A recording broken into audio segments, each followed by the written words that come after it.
Welcome students. Today in this session we will discuss about some of the conditions that responsible for the formation of our Indian Constitution. Okay, previously we have already discussed about the main objectives of the our constitution. So let's begin. A short background on the constitution that led to the formation of the constitution as it today, यानी कुछ ऐसे तथ्य, कुछ ऐसे points जो responsible है हमारे constitution के फॉर्मेशन के लिए. देखते हैं. First one is which is given in your book. Indians were subjected to totalitarian rule under the British, where many of their basic rights were curtailed. Okay, the Indian were subjected to totalitarian. There is a new word. Totalitarian is more similar to the dictatorship. It means a system in which there is only one political party that has absolute power and control over the people. Okay, it means British का जो था control, British government का ही, सिर्फ और सिर्फ British government का control total Indians के ऊपर था, और उसकी वजह से इंडियंस के जो बेसिक राइट्स थे वो कर्टल थे, यानी दबा दिए गए थे. उनको नहीं, उनके जो बेसिक राइट्स थे वो उन्हें वंचित रखा गया. Okay, the constitution maker made it a point to make a fundamental right of citizen an important clause in the constitution, so that our makers of constitution ने उन्होंने क्या डिसाइड किया? They decided that they give a fundamental right to their citizens, so उनके basic right उन्हें मिल सके, और कभी किसी कंडीशन में उनके बेसिक राइट्स जो है वो हमेशा उनके पास सेफ रहे और उन्हें कभी अब्यूज न किया जा सके. So it's very important clause of our constitution.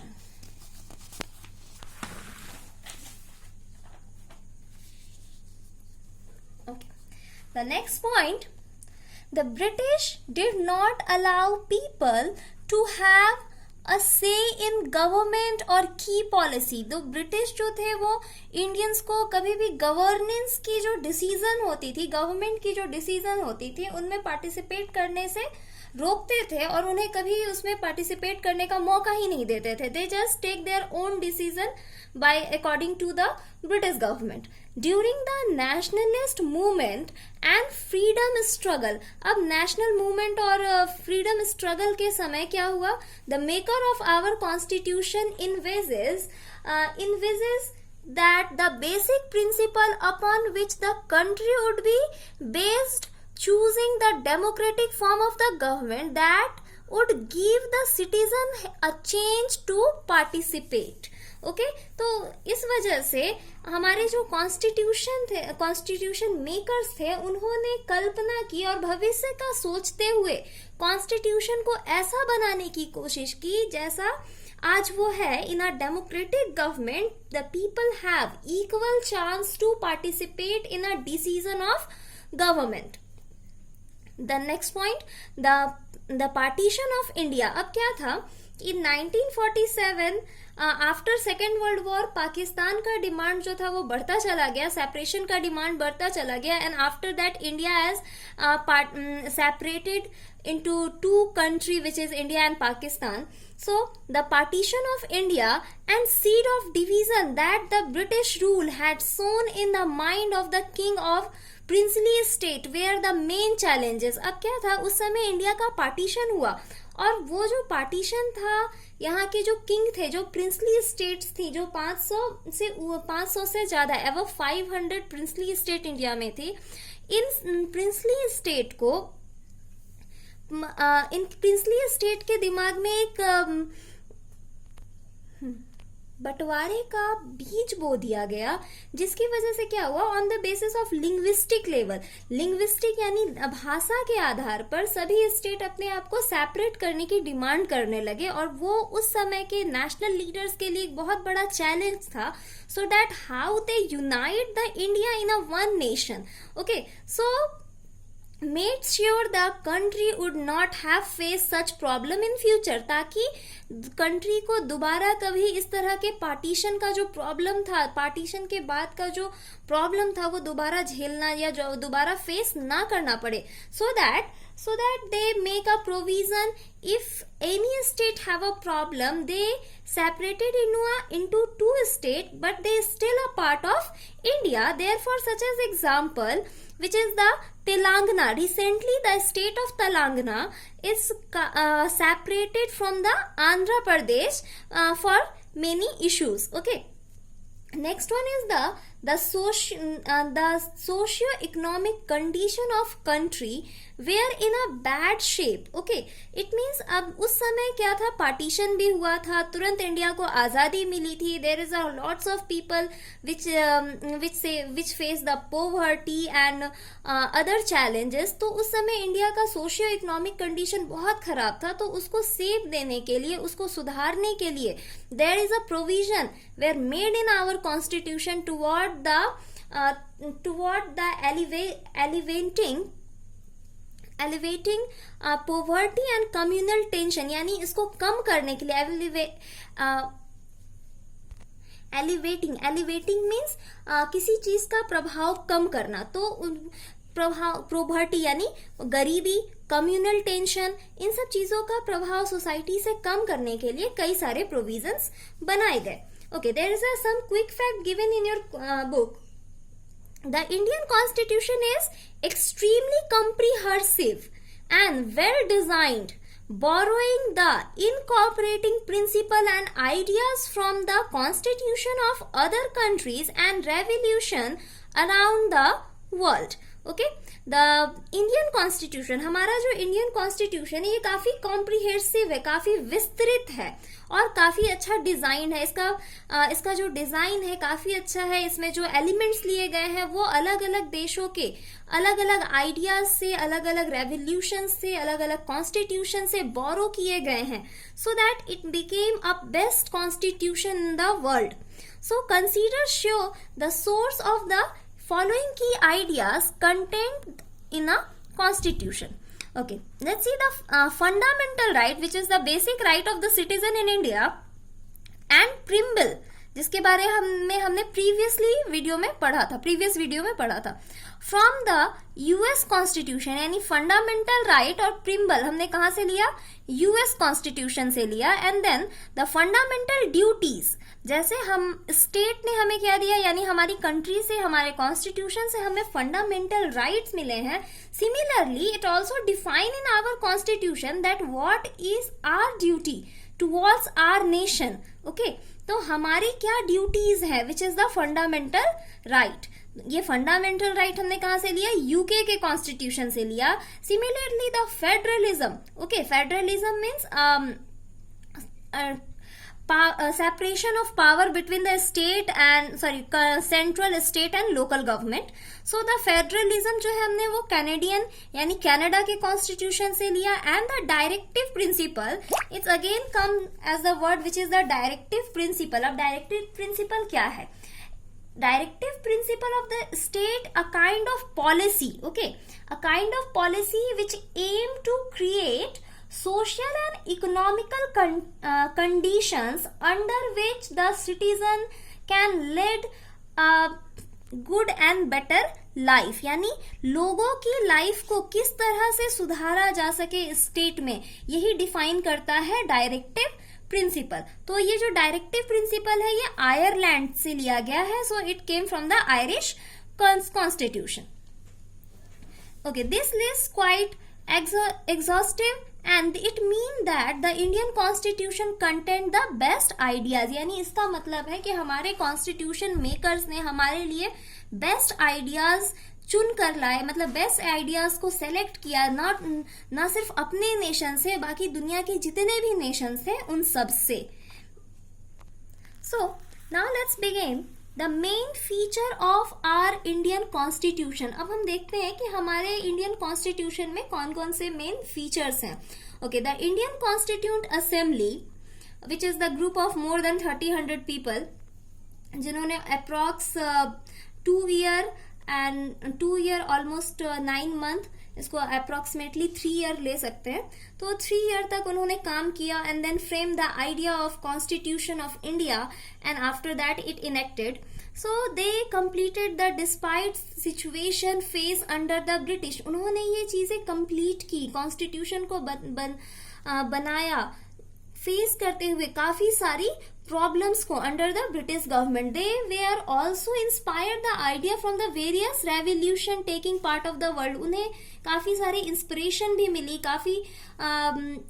काफी सारी इंस्पिरेशन मिली from the different country of the world. Okay, अलग अलग कंट्री में हुए रेवोल्यूशन से, जैसे फ्रेंच रेवोल्यूशन से, रशियन रेवोल्यूशन से, इन सब से काफी सारी चीजें जो पॉजिटिव थी, वो चीजें, उन चीजों ने हमारे कॉन्स्टिट्यूशन मेकर्स को काफी इंस्पायर किया।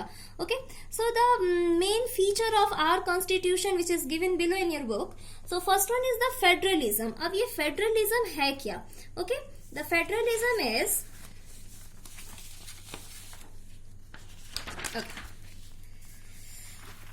Federalism is a more than one level of government. It means federalism का मतलब क्या है? The level of government in which the local, state and center, जहाँ government कितने तरह की होगी? Central government, state government और local government. Suppose if this is a country, okay, then central government. इसके बाद then the state, a country which is divided into a different kind of state.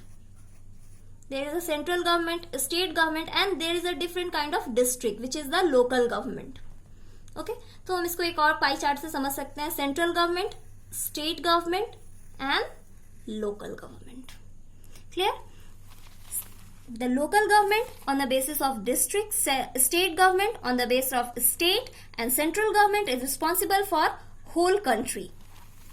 While each state enjoy its autonomy in term of power subject of national concern require that all state follow central government law. Also state has agent of central government. अब क्या है कि ये जो state है ये किसके under काम कर रही है? सेंट्रल गवर्नमेंट के अंदर, लेकिन फिर भी दे हैव ऑटोनॉमी, उनको आजादी है कि वो अपने पावर को एंजॉय कर सकती है। There is a different kind of subject of the state government and they are work under the concern of central government and so that the state work as a agent of the central government in the state. Because एक government के लिए, India जैसी बड़ी country के लिए central government जो कि इसके बीच में सपोज मान लो, तो ये पॉसिबल नहीं है कि ये इतने बड़ी कंट्री को एक साथ हैंडल कर सके. So that it divided into a state and state government have a certain power, they enjoy it, and again the state government divided into a different local government on the district level. Okay, again come to the book. So that the India has a 3-tier government, which is the central government at the central, state government at the state level, and municipal corporation, panchayati raj at the district and village level. Okay, this is known as the federal form of the government, which ensure the reason interest of the state are considered not at the cost of national state. Okay, अब क्या ये ensure करता है? Federal government ensure करता है कि किसी भी रीजनल इंटरेस्ट की वजह से पूरे देश का नुकसान नहीं होना चाहिए. It is not a feasible to let leader in New Delhi important executive decision for the district. अब ये जरूरी नहीं है, as I say, it not possible कि दिल्ली में, न्यू दिल्ली जो कि हमारी कैपिटल है देश की, वहां पे जो सेंट्रल गवर्नमेंट है वो वहां बैठे बैठे किसी भी स्टेट के लोगों के लिए डिसीजन ले ले और वो वहां के लोगों के लिए सही हो. ऐसा जरूरी नहीं है, क्योंकि वहां का जो डिसीजन है वो बेस्ट कौन ले सकता है? जो उन प्रॉब्लम्स को देख रहा है, फेस कर रहा है. So it's a matter of the state government. Such as the setting of the school, मतलब किस एरिया में स्कूल की जरूरत है, कहाँ कितने स्कूल है तो उनमें क्या क्या फैसिलिटीज की जरूरत है. It's completely concern of the central government. Maintenance of road, and every state has its own resources and its people interest to take care of. The government of the state at the state level does the precisely that but within boundaries draw under the constitution. Okay, तब ये क्या है, हमारी जो government है, अब ये जो गवर्नमेंट है ये पार्शली, स्टेट गवर्नमेंट कभी भी पार्शली यानी कि एक तरफा डिसीजन या कोई ऐसा फैसला नहीं कर सकती है जो सिर्फ उसके स्टेट के लिए हो और बाकियों को उसके नुकसान हो जाए, क्योंकि उसे भी किसके अंदर, कॉन्स्टिट्यूशन की बाउंड्रीज के अंदर रह के करना है. Even the constitution has a defined that what is a power and limitation of the state government. Okay, there is a list mentioned in the Constitution division power, right and duties of central government and state government with regard to matter administration and source fund. यानी कौन कौन सी चीजें हैं जो कि state government की duties में आती हैं, कुछ चीजें जो सेंट्रल गवर्नमेंट की आती हैं, कुछ जो दोनों में आती हैं. देखते हैं वो कौन कौन सी चीजें हैं. Okay, so there is a quick fact given here. In a 7th schedule of Indian Constitution deal with the division of issues subject between the union and state government. यानी कॉन्स्टिट्यूशन का जो 7th शेड्यूल लिखा गया है उसमें बताया गया है कि हमारे कॉन्स्टिट्यूशन में हमारे कंट्री में कौन सा मैटर स्टेट गवर्नमेंट देखेगी, यानी कौन सा मैटर यूनियन गवर्नमेंट देख रही है, कौन सा स्टेट गवर्नमेंट देख रही है. So there is a 99 subject, यानी 99 सब्जेक्ट ऐसे हैं such as defence, health, which is the under the concern of union list, and again the state के अंदर की डेवलपमेंट में 66 चीजें ऐसी हैं, 66 सब्जेक्ट ऐसे हैं जो कि स्टेट के अंदर आते हैं, एंड जिसमें दोनों वर्क करी, यानी कुछ ऐसे भी लिस्ट है, कुछ ऐसे भी मैटर्स हैं, कुछ ऐसे भी सब्जेक्ट्स हैं जिनके ऊपर यूनियन और स्टेट दोनों को मिलके काम करना होता है, which is known as the concurrent list. Okay, which is the 46. Concurrent list mean the subject falling under the domain both union and state government. Now the next is the parliamentary form of government. अब क्या है, पूरे world में दो ही तरह की government होती है, either it's a parliamentary form of government or either it's a presidential form of government. अब in a presidential form of government, the head of the power, the real head of the power, which is president of the state, or in a parliamentary form of government we elected the prime minister who is the real head of the power of the government. Okay, the Indian Constitution guarantee what is no.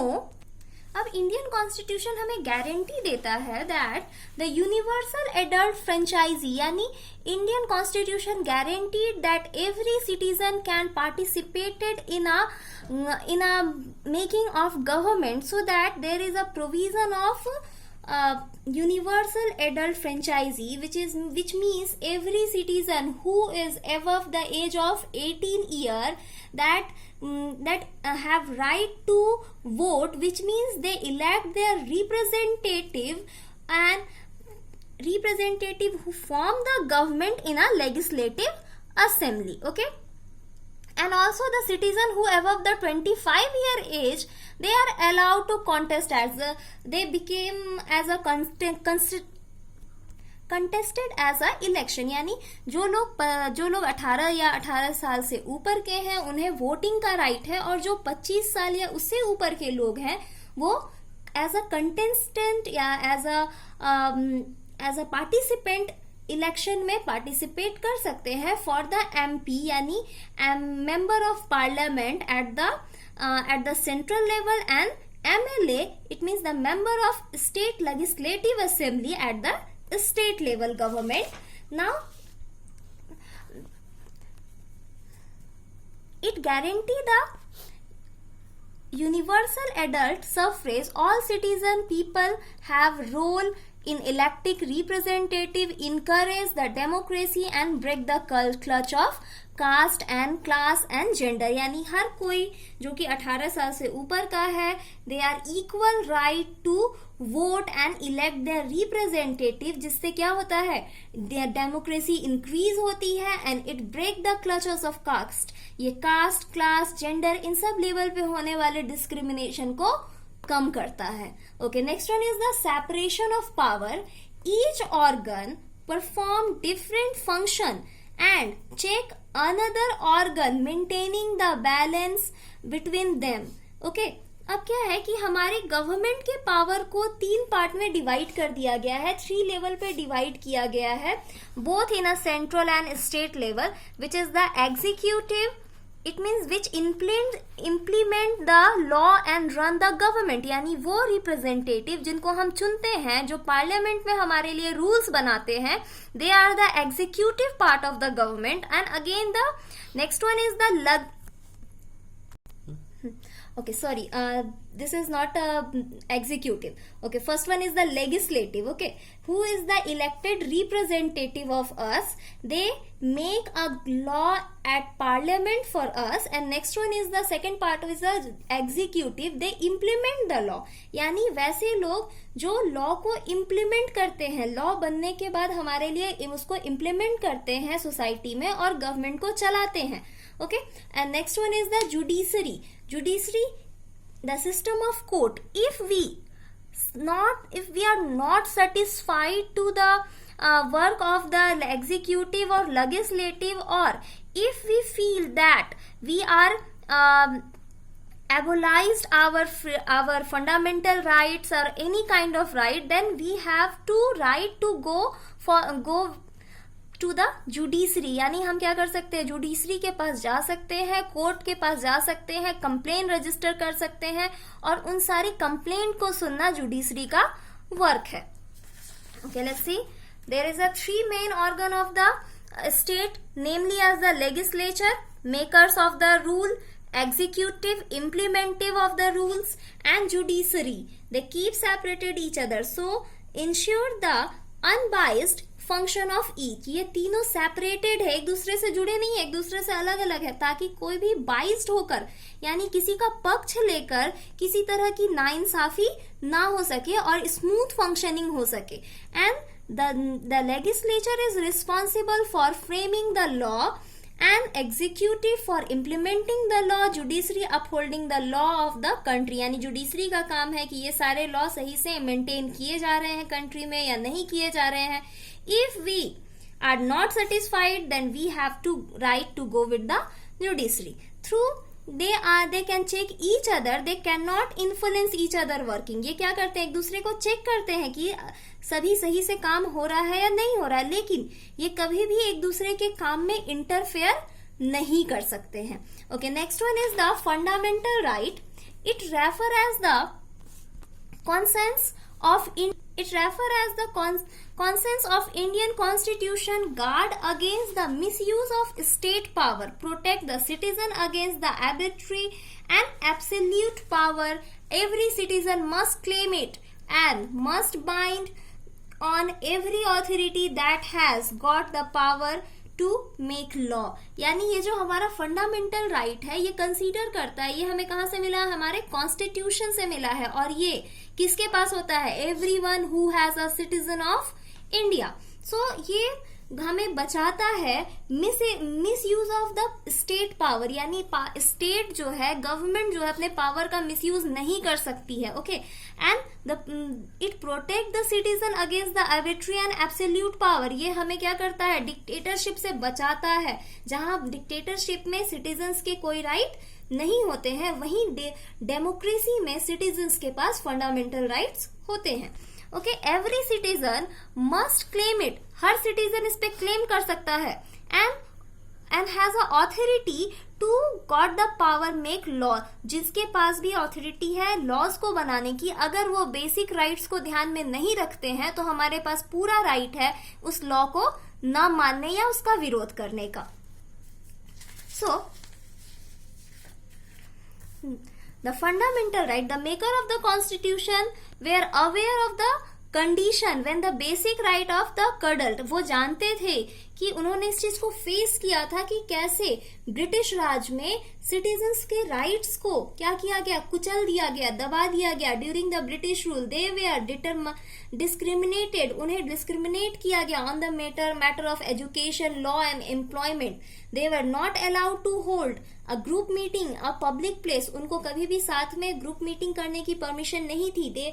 If they did it, then उसका result क्या होता था, उन्हें jail जाना पड़ता था. They were also arrested without any trial, उनको बिना किसी इंफॉर्मेशन के अरेस्ट कर लिया जाता था. And not giving a chance of defending themselves legally, उनको अपने आप को डिफेंड करने का भी परमिशन नहीं दिया जा सकता था. So that the make sure the people enjoy the basic right and the independence in India, the maker of constitution added a entire section of fundamental right, the right which empowered the citizen to seek the legalized in case of any kind of these violated and denied to them. अगर उनके rights को कभी ना दिया जा सके तो citizen अपने rights को claim कर सकते हैं. Okay, so in next video we will briefly discuss about our fundamental rights. For today's homework, you have to complete these quick fact, which is the consider the source of the following key ideal content in a constitution. ठीक है, इसको copy में कर लेना है. And also write about the union list and state list in your copy. Okay.